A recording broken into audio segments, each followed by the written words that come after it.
The John Lebang Show has been known to make people laugh, sing, think, scream, throw things in rage, and generally lose their minds. Listener discretion is advised.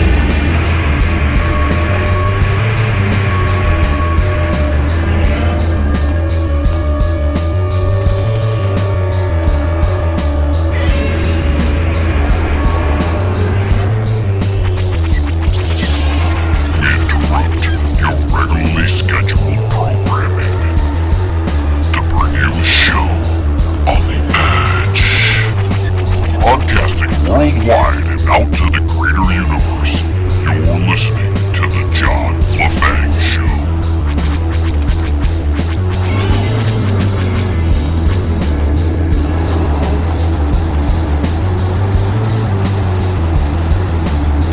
Greetings, Earthlings, and alert the media. This is John Lebang in an exclusive Alien X radio broadcast here on the John Lebang Show. Reason it's exclusive are many. One, because I am so sick right now, ladies and gentlemen. So sick that I considered not doing a show at all this weekend. But we're here. Let's begin by introducing you to the ballot here in Michigan. We have a gubernatorial race, we have a Secretary of State race, we have an Attorney General race, we have the United States Senator race, we have a representative in Congress race, we have a state senator, we have a state representative, all up for election. We have State Board of Educational, Regional University of Michigan, a bunch of subjects I'm probably not even going to cover.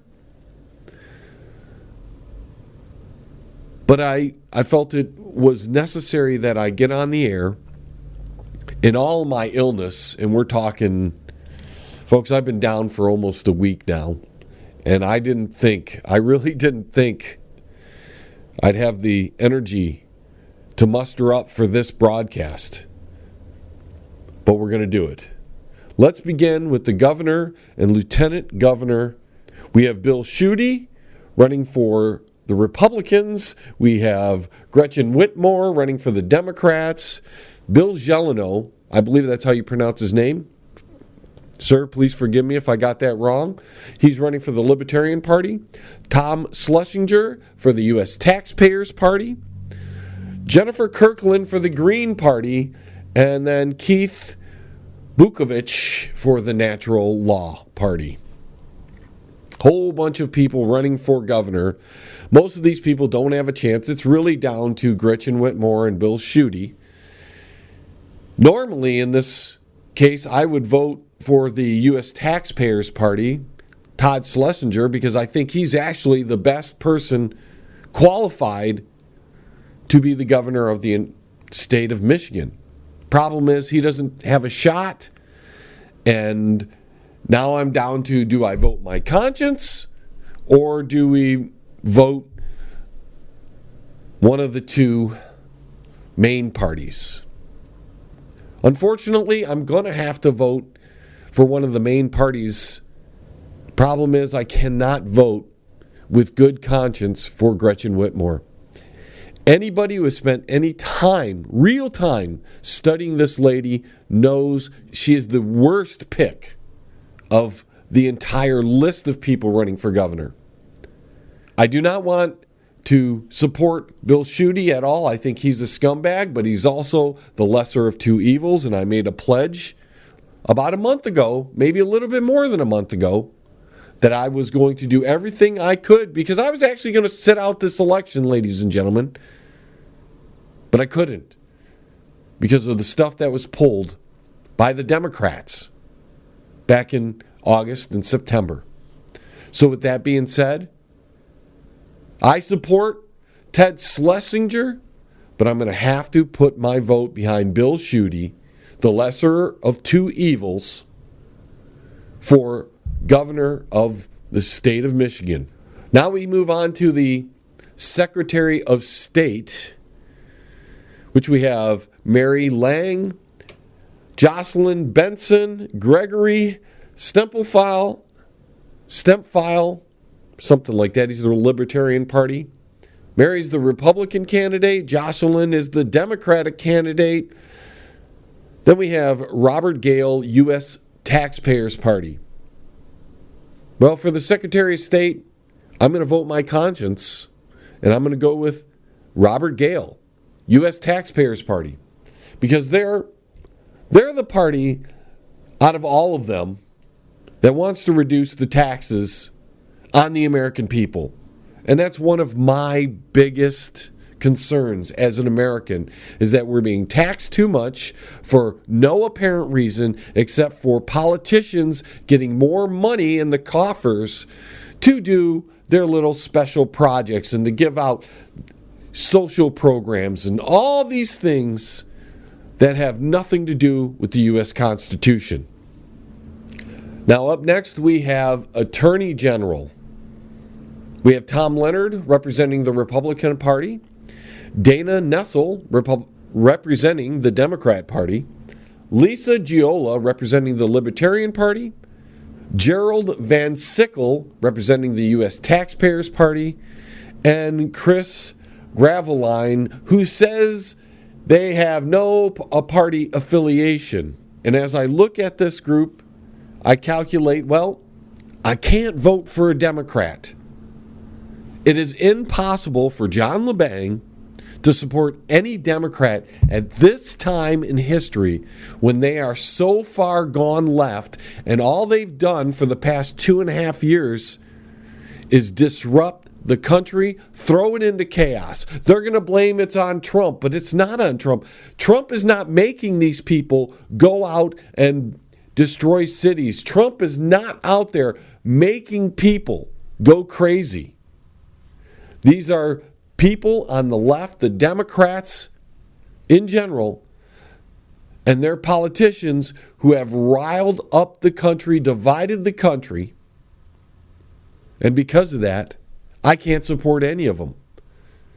Because whether you are happy that Donald Trump is president or not, he is the president. We had to put up with Barack Obama and all the shenanigans he pulled. And from what I can tell, Trump is only trying to reverse the damage that Barack Obama placed on this country. You may not like that, but that's all Trump has been doing. And he hasn't succeeded at many of those things. But with that being said, as I calculate who the Attorney General I'm going to vote for, so here I can vote my conscience once again. And I'm going to have to go with Gerald Van Sickle of the U.S. Taxpayers Party because, again, we pay too many taxes. And if we can have some people inside the government that work to bring down taxes, or who will at least try to put the stop on increasing taxes on you and me, I'm all for that person. Although Lisa Giola for the Libertarian Party isn't a bad choice. Here you have a couple good choices.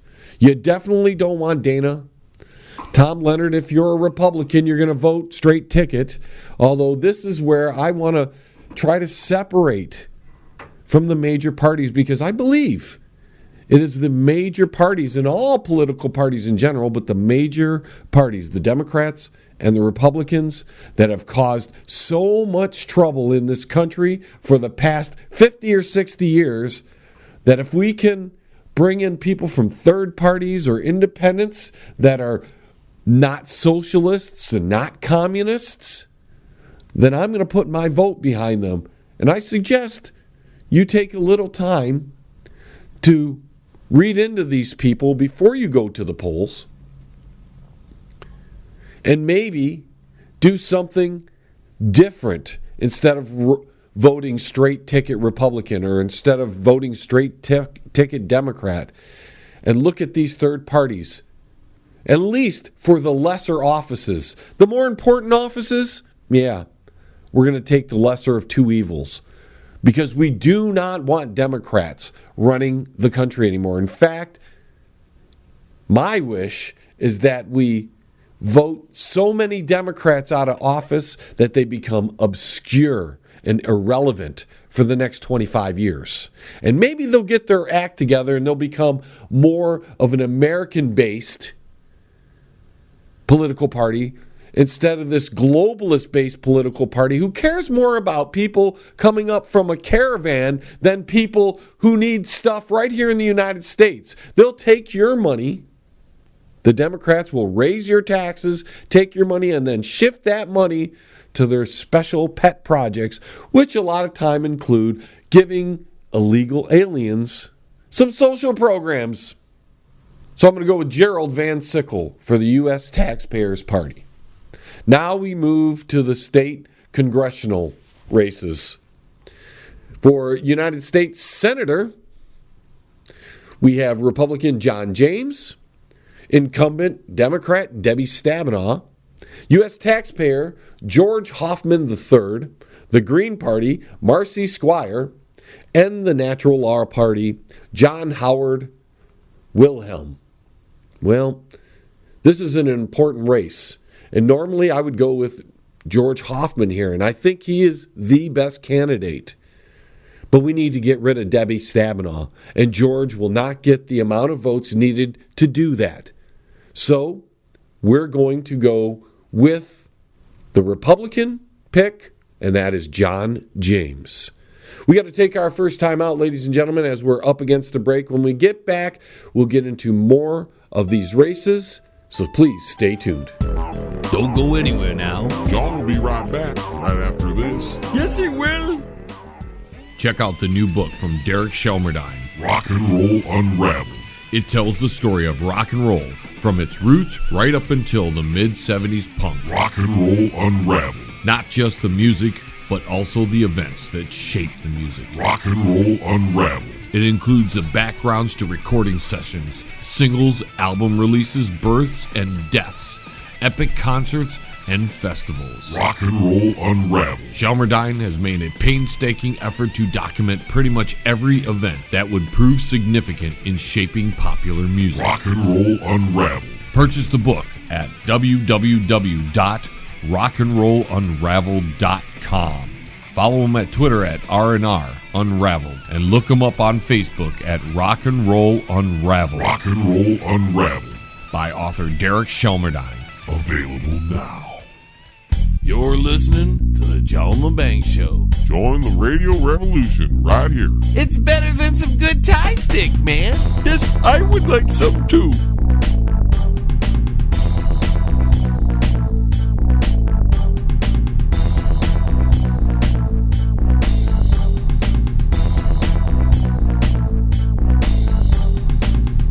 How you feeling, Uncle Shady? Not too good, Leroy. Not too good. I think John gave me the hoochie coochie or something. You'll be fine in a couple days, Uncle Shady. I don't think so, Leroy. Whatever I got, it's a monster. You want me to get you some soup, Uncle Shady? No, Leroy, I don't think I can eat. We got to get your strength up somehow, Uncle Shady. I don't know, Leroy. I don't think I have the strength to get my strength back. Well, is there anything I can do, Uncle Shady? Do we got any orange juice in this place? I don't think so. How about some apple juice? I don't remember seeing any of that, Uncle Shady. Well, how about a beer? I don't think you should be drinking beer, Uncle Shady. Well, when you're sick, you need fluids, right? Uh-huh. Well, beer's a fluid. Give me some. Are you sure, Uncle Shady? Listen, I'm always sure when it comes to beer. Well, you want me to get you anything else while I'm gone? I don't know, blonde or brunette would be nice. What? Blonde, brunette, redhead. Anything pretty will make me feel better. I don't think I can find you one of them, Uncle Shady. Listen, I'm sick as a dog, and you know what dogs do, don't you? Pee on fire hydrants, Uncle Shady? That too, Leroy. Why does it stink in here, Uncle Shady? Well, I've had the faults for the last hour or so. But from eating too much? No, from being sick as a dog, Leroy. Hang on, I got a fart again. Oh, damn. What's the matter, Uncle Shady? I don't know if I want to tell you, Leroy. Tell me what, Uncle Shady? I shotted myself. What does that mean? Means I farted so hard I crapped my pants, Leroy. Ooh, that's gross, Uncle Shady. You think you're grossed out? I'm sitting in it. Now help me up to the toilet. Oh my God, it stinks, Uncle Shady. All right, now close the door, Leroy. You don't want to see this. Leroy, before you go. What's that, Uncle Shady? Can you go to my room and grab me an extra pair of underwear, please? You need anything else? Better bring some extra TP, too. This is gonna be messy. Okay, Uncle Shady. Next time, I avoid the election. You're listening to the John Lebang Show. It's hydroponic radio for your brain, man. Feel smarter yet? Welcome back, ladies and gentlemen. I didn't spend a lot of time on that U.S. Senate rate, so let me get into this a little deeper before we move on to the representatives of Congress who are representing my district here. First off, Debbie Stabenow has been there 18 years. She's got involved with 5 bills. She's been a do-nothing senator since she got into office. That plus the fact that she is a hard left-wing Democrat, socialist, communist, whatever you want to call her. She's a left-wing Democrat who votes the party line and who voted for the implementation of Obamacare, which forced the American person who didn't have health insurance, who couldn't afford health insurance, to be fined because, according to Debbie Stabenow, since you're an American citizen, you should be fined for not having health care. That is uncalled for. That is unworthy of a U.S. senator. These people are supposed to be looking out for you, the American people, and the senators are actually supposed to be working for the state. And Debbie Stabenow has done nothing, absolutely nothing, that has benefited the state of Michigan, in my humble opinion.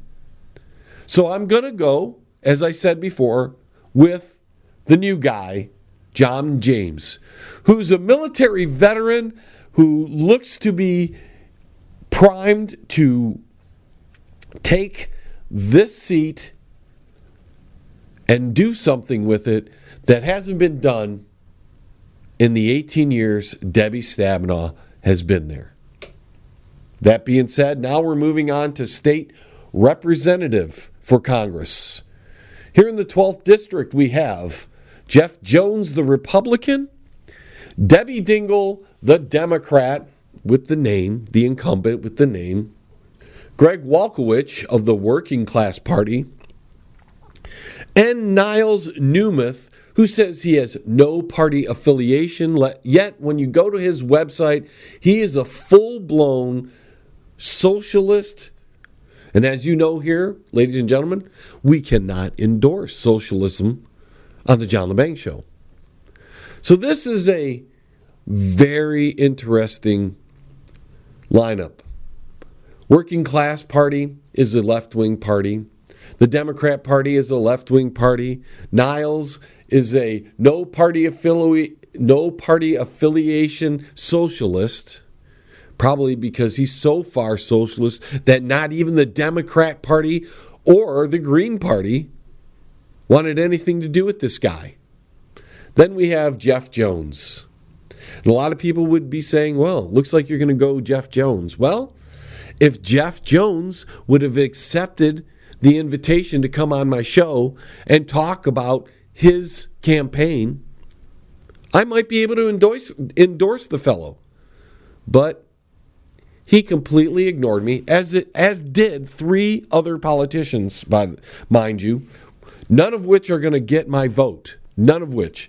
I cannot support Jeff Jones, no matter how much better he is than Debbie Dingell. He didn't have the guts to come on the John Lebang Show and talk to my listeners. He insulted me and my listeners by not even granting us a response. And all he had to say is, sorry, I can't do it. No, thank you. I appreciate it. But he ignored every plea to come on the show. So for this particular race, the 12th District Representative for Congress, I'm going to have to endorse myself, a write-in candidate. So I'm going to write in John Lebang right there, because I can't endorse any of these people that are running for the representative of the 12th District. It's a very terrible thing, too. But, hey, maybe I'll have enough of you out there who see it the same way and will write my name in, and somehow, magically, the John Lebang Show, which I don't even want to be a politician. That's my That's my none of the above vote.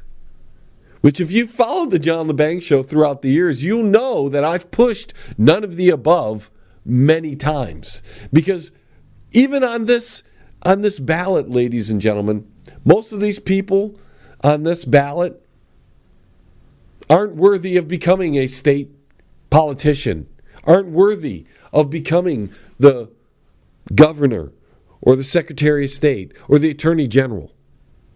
But we have to vote for somebody, I guess. And when you look at it, and you have the Democrats and the Republicans who win almost everything, rarely do we see a third party win. You got to pick the lesser of two evils most of the time. I mean, isn't that what happened during the 2016 campaign when it was Donald Trump and Hillary Clinton? Didn't we really vote for Trump? The people who did were voting for Trump because it was the lesser of two evils? So this is the only race that I'm not going to endorse anybody in. Because Jeff Jones had a shot at coming on the show. And I know we're probably not big enough for him. He probably didn't think that we were worth his time. So he chose to ignore us. Which means the people who do listen to the John Lebang Show here in the state of Michigan, he's giving you the middle finger. You're not important, ladies and gentlemen, because you're not important enough. He only had to come on for 5 minutes. 5 minutes. That's all I asked him. Come on for 5 minutes, give us your platform, and you can go. I don't have to ask you a whole bunch of questions, but come on the show. Let us talk to you for just 5 minutes. Wouldn't do it. So I'm not going to endorse him. I'm not going to endorse Debbie Dingell, who's the biggest scumbag we've had there since the other Dingell. I mean, this is a family. This is like the Clintons, but in the state. We got to get rid of these career politicians, ladies and gentlemen.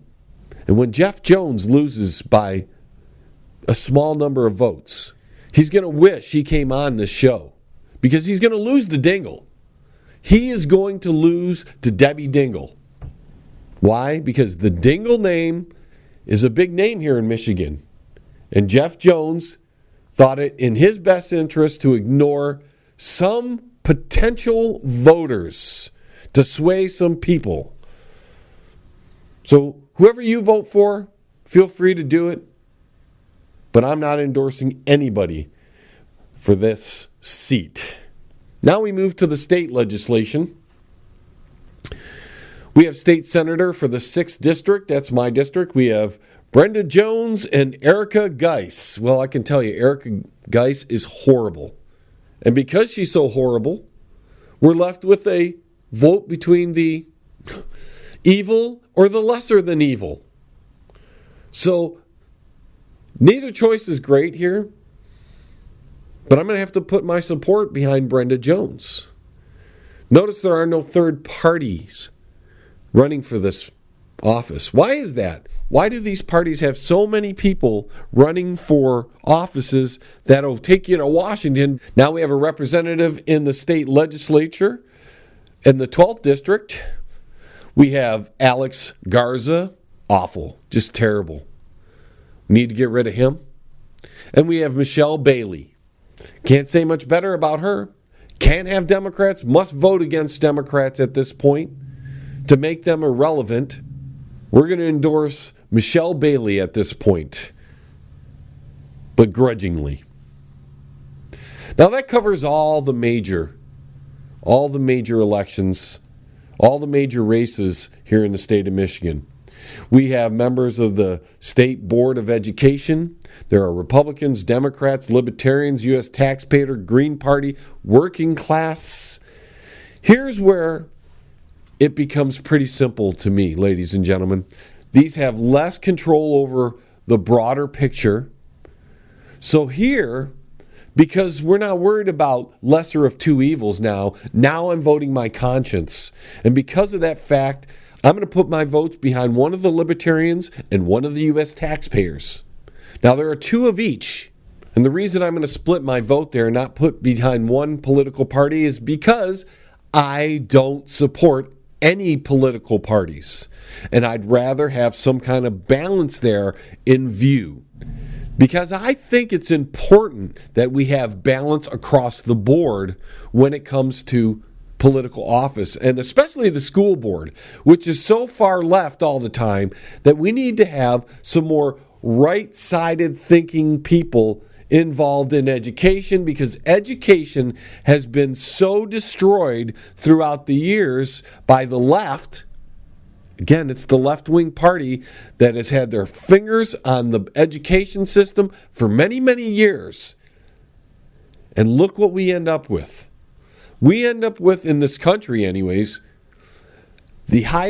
one of the highest average spending per student and some of the lowest scores of any Western country. And because of that fact, you can't put Democrats there, because all they will do is throw more money at it. Throw more money at it because their teachers are union members and they vote Democrat. So of course, Democratic-leaning school board members are going to go for more funding so they can pay these teachers more money when they aren't producing. With that being said, let's move to the next bunch of seats available, and you can vote for a couple of these. The Regent of the University of Michigan. Now, I have really no stake in this, and because I want balance again, and I'd like to find a way to remove the Democrat and the Republican Party from holding power, this is where I'm going to, again, vote one Libertarian and one U.S. Taxpayers Party. Now, there are two from each party available. I still have a few days left. I'll make my choices when the time comes. We've got to take another quick break, folks, as, we're running up the clock here. But when we come back, we'll handle a couple more of these seats up for grabs here in the state of Michigan after this. Now sit your butt down. The John Lebang Show will be right back. And I promise you'll love it. Yes? I'd like to take a quick second here to tell you about our new sponsor, Quality One Painting. For interior and exterior painting needs, call Tom at Quality One, 313-982-2986.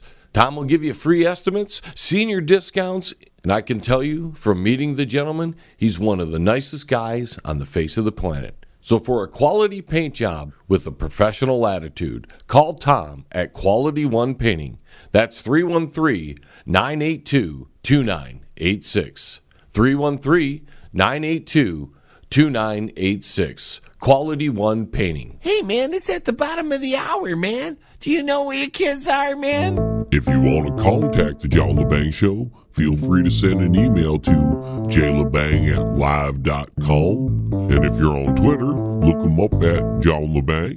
And don't forget to go to his Facebook page at The John Lebang Show. Now here's John.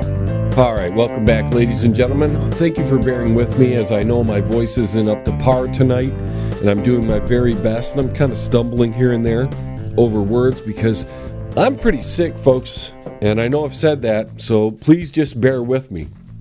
Now, before we continue, I'd like to work on my logic here a little bit with you, just so you understand how I put my thoughts together for an election. I believe elections are a strategic thing for the voter. And what I mean by that is that you can't vote one party, because if you're just a one-party hack, then in my opinion, you shouldn't even be voting, because you are not thinking about what's best for the country. You're thinking a specific way that you were taught, that you were the part of a system you believe in. If you're a Democrat and you only vote Democrat, you're of no use to this country, because you're going to blindly vote for people just because they have a D next to their name. Or if you're a Republican and you're going to blindly vote for a Republican just because they got an R next to their name. My strategy is to slowly remove the Democrats and the Republicans from holding any power in this country. And to do that, you have to understand the history of the country. And if you can say, in all good conscience, that the Republicans and the Democrats have led this country in the right direction for the past 50 or 60 years, they've done a great job as the two-party system, then you continue to keep voting for the Democrats and Republicans. But if you're of the belief that I am, you have watched this country disintegrate under the rule of Democrats and Republicans. More so under the Democrats, because it disintegrates much quicker under their rule than it does under the Republicans. We've gotten into that many times. The Republicans are linguini spines. They can be halted. They can be slowed down. The Democrats are ruthless. They will do things, as with Obamacare, without the consent of the people. They'll shove it through, and they'll just make you have to live under that rule. Very dictatorial as a party. Now let's get back into this, because I know you're just waited with bated breath at our next election. Up next is the governor of Wayne State University. And here I go again. I'm going to pick a person who is not of the two major parties. There are 2 Republicans, there are 2 Democrats, there are 2 Libertarians, and there are 2 U.S. taxpayers. Well, again, I'm going to vote for 1 Libertarian. That's John Inglis. And then I'm going to vote for 1 U.S. taxpayer, which is Mark Joseph Sosnowski. And again, that's to put balance into these boards. When you vote strict party, there is no balance. It becomes a dictatorial thinking. Everybody's got to be a Democrat if you're a Democrat. Everybody's got to be a Republican if you're a Republican. Do you know how damaging that thought pattern is to this country, and how destructive you as a voter are to this system and the Constitution of this country? If you're going to always vote straight ticket every time, you're going to put people in power, even in these lesser seats, that have no business being there and who are politically tied to the larger agenda of the parties. And if we're going to fix this country, we have to get rid of the 2 parties. Being the Democrats are technically the weakest party in the country right now between the 2, it's going to be easier to remove those Democrats if people vote properly. Now, we know the Democrats are going to say, honey, you're voting you can't vote properly if you're voting against all Democrats. Yeah. Democrats are a party of destruction, chaos, higher taxes, no individual rights, because if they really cared about individual rights, they would have never mandated Obamacare on the individual. They would have never fined the individual who couldn't afford health care. They wouldn't have fined him because he couldn't afford health care, or she. Next, we have county executive, we have a Democrat and a Republican. What are you going to do here? Unfortunately, I've got to vote for the Republican here because I cannot, in good conscience, vote for any Democrats at this time in history. Now we have county commissioner for the 14th district, and Raymond E. Basham, Democrat, is running unopposed. This is where the Michigan voter, need to really step up. When somebody is unopposed, you need to write in the write-in section, none of the above. None of the above. Leave that seat open. Because if there's nobody running for that, and we get more none of the aboves than that, they'll have to have another election to fill that spot. And we might actually get some people from third parties that'll be involved with this, or independents. Anybody besides a strict Democrat that is running unopposed. Now we start running into justices. We have Justice of the Supreme Court here in the state of Michigan. It's an 8-year term. You're allowed to vote for no more than 2 people. They're not going to tell you what party lines they're voting for, but there are 1, 2, 3, 4, 5, 6 people running, 2 incumbents. The incumbents are Elizabeth T. Clement and Curtis T. Wilder. To be honest, folks, I haven't spent a lot of time studying this one, and this is one of those ones, and a lot of people don't pay attention to the judge side of things, but this is very important because we need constitutionalists in the court system. Simple as that. I have no endorsement for you right there, but I thought I would just bring them up to you. Next one is the Judge for Court of Appeals. We have 2. You can vote for 2. Everybody's running unopposed. This is where if you have a really good lawyer friend and you want to write him in, let us know who he is and let's write these people in. So this is where I might, and this is a 6-year term by the way. It's an incumbent position. 6 years term. I love it. I'd like to see, I'm going to write somebody in. I might write Mickey Mouse in. I don't know yet. Just kidding. These seats are very important, and we have to have people being able to challenge these guys and these ladies for these judicial seats. Otherwise, courts can be stacked in any way possible by one person being supported by. You never know who's behind these people and where their money comes from. The next one is the Judge of Court of Appeals for the 1st District, which is an incumbent part-time position. And that you get 1 vote, and guess what? There's only 1 person there. That's right. There's only 1 person there. Next thing we got is the Judge of Circuit Court. Well, this is for the 3rd District. It's a non-incumbent position, 6-year term. You get to vote for 3 of them, and there are 6 people there. Again, I'm not fully ready to endorse anybody here, but what I look for in these positions are people who are constitutionalists and who will make their judgments based on the Constitution, not frivolous laws that are anti-Constitution. But that's a whole nother subject there. The next on the list is the Judge for Circuit Court, 3rd Circuit Court incumbent positions. We have up to 16 to vote. Guess how many are there? 1, 2, 3, 4, 5, 6, 7, 8, 9, 10, 11, 12, 13, 14, 15, 16. Why are these guys even on the ballot? There are 16 people there. They're all going to get put in because you have to vote for 16 of them. So all of them are going to get put back in there. This is where, again, John Lebang speaking to you, I would write in somebody. Just so we don't have these incumbents sitting up there nice and safe in their position so they can vote their political beliefs versus constitutionally.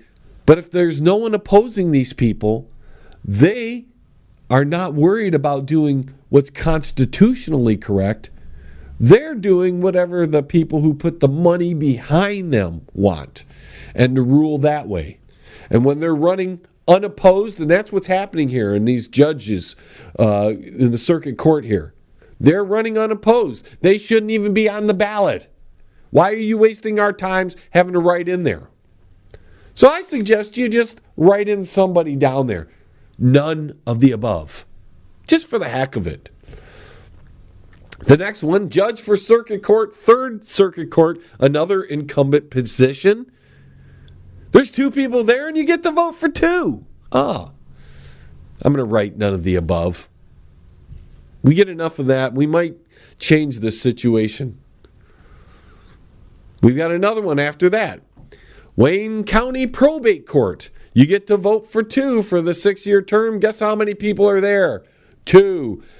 it's an incumbent position. Why are we even voting on incumbents? Couldn't we save the taxpayers some money on printing costs? If you're just going to put these people back in office without an actual opposition candidate to vote, if this is an incumbent position that they're unopposed at, why waste the time and the money on printing the ballots with their names on it if they're not going to have the possibility of being voted out of their position? Now we have judge of probate court, Wayne County Probate Court, non-incumbent position, 6-year term. You get to vote for one. And guess how many people are there? One. That's right, ladies and gentlemen. In many ways, in the judicial system, it's rigged against us. We can't vote for these people or against these people because there's nobody there to oppose them, so they get put back in regardless of the fact. Next is the judge of the District Court of the 23rd District Court. This is an incumbent position. Yeah. You get to vote for one, and guess how many people are running? Or guess how many people are there available? One. Again, waste of taxpayers' money on the printing of the ballots when these people can't be voted out because there's no one opposing them for their position. I'm going to write none of the above. These guys might be great people, but see how the system's screwed up there, folks. The system is so screwed up that either nobody's opposing them or in these incumbent positions, nobody probably can oppose them. It's right. Now we have the local school district board members here in the city of Taylor. It's a 4-year term. You can vote for no more than 3 people. Well, we have 6 on the list. I suggest we vote for none of the above because the Taylor School Board is replete with left-wing hacks who allowed their teachers to just walk out of a school day to go protest the, what do they call it? Oh, the right to work. Because, you know, those union members don't want people to have the right to work without being forced into paying union dues. So that's just me. We're going to take a quick break, and then we're going to wrap this show up with the 3 ballot proposals on the ballot. Stay tuned, folks. Smoke 'em if you got 'em. Because the John Lebang Show will be right back. After this. That's guaranteed. Yes. Pane in the Glass, commercial and residential window cleaning for a beautiful sparkling shine that's crystal clear. Call Pane in the Glass Window Cleaning. You can find them on Facebook at Pane in the Glass. Hey man, you're listening to the John Lebang Show, man. That's good, because that means you ain't stupid. All right, welcome, ladies and gentlemen, for the last segment here. Appreciate you all stopping by. Quickly, we have 3 ballot proposals on the ballot this year. The first proposal, and we're going to read these to you because a lot of people don't really understand because of all the publicity that's being disseminated through all the major media outlets on these ballot proposals. So let's get into this. State Proposal 18-1. The proposal to initiate law to authorize and legalize possession, use, and cultivation of marijuana products by individuals who are at least 21 years of age and older, and commercial sales of marijuana through state licensing retailers. This proposal would allow individuals 21 years and older to purchase, possess, and use marijuana and marijuana-infused edibles and grow up to 12 marijuana plants for personal consumption, impose a 10-ounce limit for marijuana kept at a residence, and require the amount of 2.5 ounces to be secured in locked containers. Create a state licensing system for marijuana businesses to allow municipalities to ban or restrict them, permit retail sales of marijuana or edibles subject to 10% tax dedicated to implementation costs, clinical trials, schools, roads, and municipalities where marijuana businesses are located, change several current violations from crimes to civil infractions. That's the entire proposal. It's a tough one, folks, because I actually do not like this proposal as it is. I don't think it's up to the government. If they're going to allow so many plants to be grown, they're saying 12 plants. I can tell you right now, you're going to be in violation of the law because 12 plants are going to produce more than 10 ounces of marijuana. You're going to get maybe 16 to 20 ounces of marijuana. Maybe even more. You're going to have at least a pound, which is going to break the law. So you'll be legal on one end and you're going to be illegal on the other. You're going to have to put 2.5 ounces in a secured locked container, a safe basically, in your own residence. Begrudgingly. I'd like to see this changed personally. But begrudgingly, I'm going to vote yes on this. But it's not very good. It is not decriminalizing anything. The only reason this is making the ballot is because people want the tax money. And I know there's a lot of people say, they can have all their taxes if I smoke my weed. I mean, that's very small thinking. And the taxes that come from this, why should they go to the schools? Why should they go to the roads? Why should they go to any municipality at all? So this tax money is just so the governments can get more money. They don't care. They'll find a way. They've made it. So this law that's going to be implemented, because this is going to win here in the state of Michigan, they've made it so it's legal on one end, but it's illegal on the other because you can't have 12 plants and only 10 ounces. So you're going to be legal on the 12 plants, but when your 12 plants produce a pound of weed, you can be busted. That's not a good law. That's a trick law. And I think here in the state of Michigan, that's going to have to be fixed over time because we're going to see the cops playing a dirty game. Our next proposal, 18.2, a proposal constitutional amendment to establish a commission of citizens with exclusive authority to adopt district boundaries for the state, for the Michigan Senate, Michigan House of Representatives, and U.S. Congress every 10 years. This proposed constitutional amendment, which, in all honesty, ladies and gentlemen, all constitutional amendments should be ratified with a supermajority, not just with 51%. So right there and then, I'm against this. Create a commission of 13 registered voters randomly selected by the Secretary of State. Whoever's in charge of the Secretary of State is going to be able to set up this little 13-person panel. 4 each who self-identify as affiliated with the 2 major political parties. So that's 8 of the...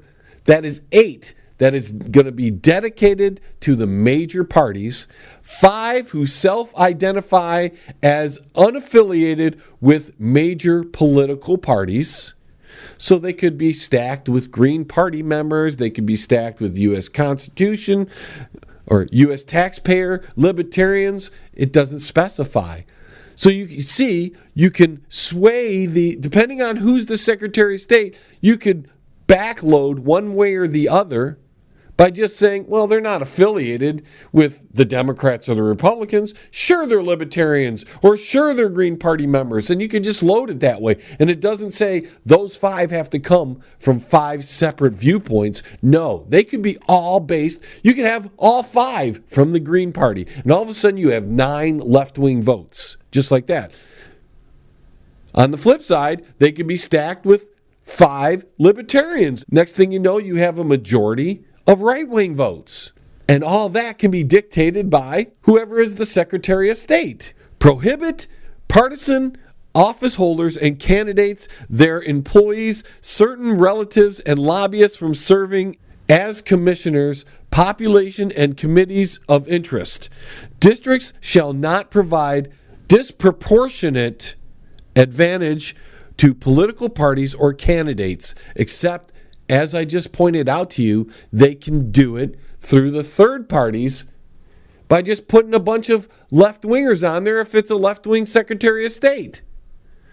Require an appropriation of funds for commission operations and commissions compensation. Unfortunately, ladies and gentlemen, although I don't like the current system, how they change things around and change districts around, I have to vote no for this one, because this one is a super bad proposal.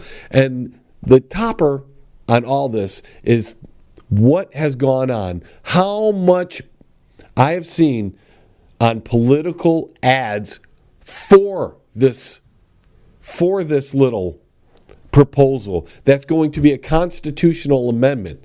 There is big money being pushed behind this certain proposal. And just because of that, I have to vote no, because there's an agenda behind this proposal. If people are putting big money behind it, then probably it works out for the people who have the money.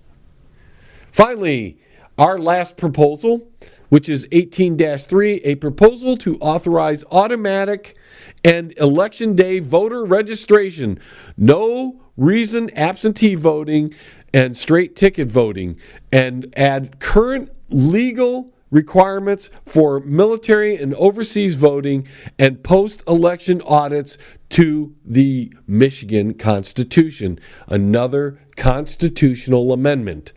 This proposed constitutional amendment would allow the United States citizen who is qualified to vote in Michigan to become automatically registered to vote when applying for, updating, or reviewing a driver's license issued personal identification cards unless the person declines. So they're going to sign you up for voting automatically, simultaneously registering to vote with proof of residency to obtain a ballot during the 2-week period prior to the election up to and including election day. Obtain an absentee ballot vote without providing a reason. Cast a straight ticket vote for all candidates of a particular political party when voting in a partisan general election. Well, let's talk about this. First, you can vote straight ticket right now in Michigan.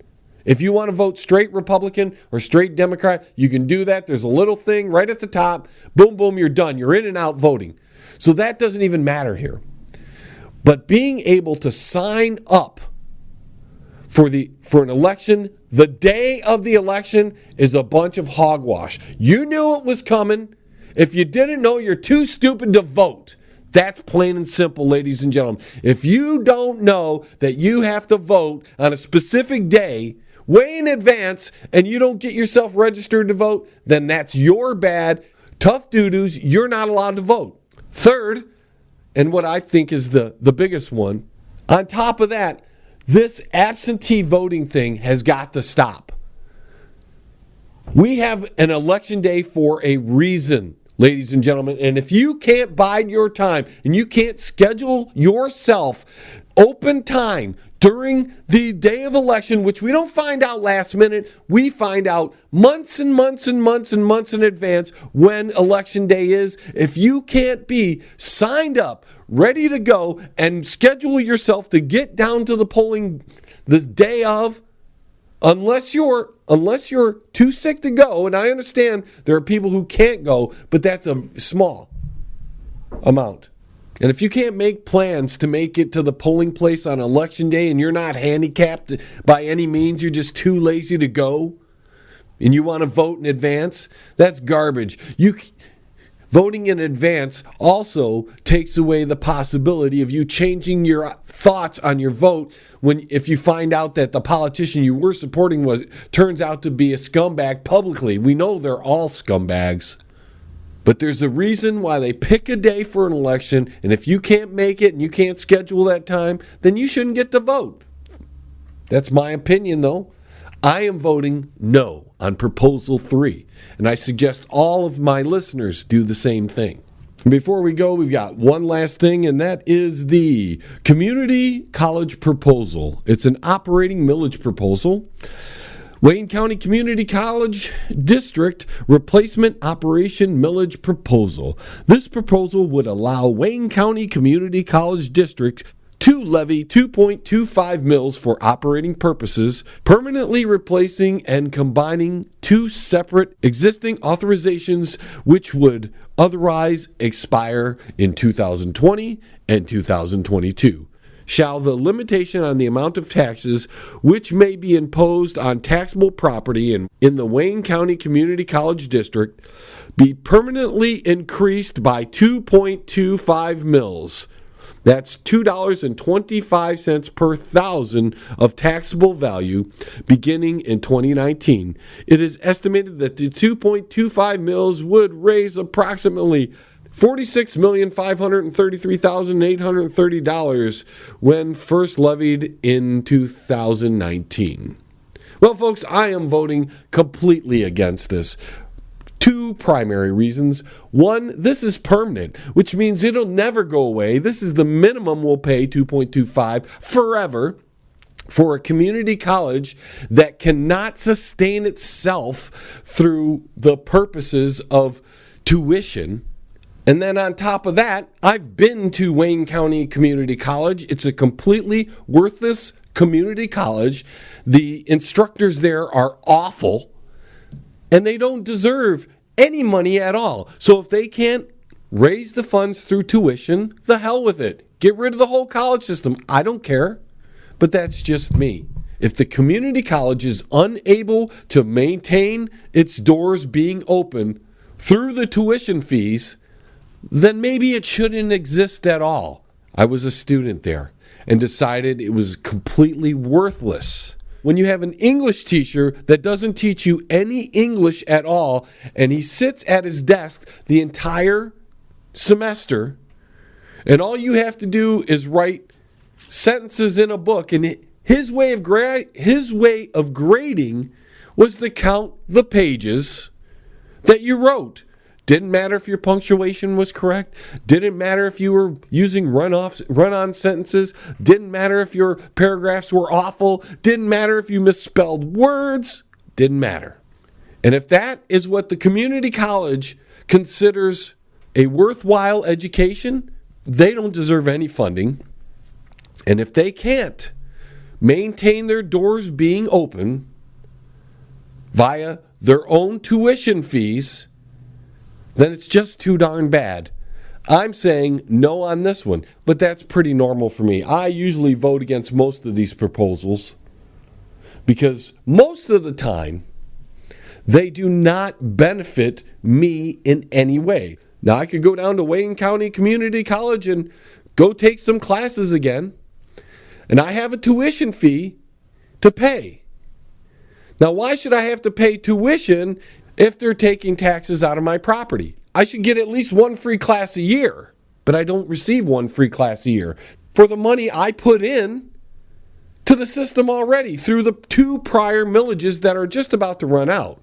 See, the millages will run out and we'll get a cut in our taxes if they don't find a way to raise the millage again. And I want my money back. If I want to go to college, I'll go pay for it. If I want to go to community college, I'll pay for it. Because you're not giving me one free class a year for the hundreds of dollars that you're going to get out of my pocket. And I know the classes are $100, $150 or whatever, depending on the class per semester. So none of this millage says that anybody in Wayne County is going to get any kind of free tuition. No, we're going to have to pay through our taxes. And then if we want a class at the community college, we are going to have to pay a separate tuition fee, which is a bunch of hogwash. With that being said, ladies and gentlemen, we got to get on out of here. I've killed my voice. The hour's gone. I appreciate you listening. We'll see you back here next week. Hopefully I'll be back to a 100%. Don't forget to go to my website. That's www.jlebang.com. And until the vibrations of my vocal cords, and hopefully they're much healthier next week, reach your ears again. This is John Lebang signing off from the Banger Studio. 10, 9, 8, 7, 6, 5, 4, 3, 2, 1. We have liftoff. Tune in again next week. Same time, same space, same station. Resistance is futile.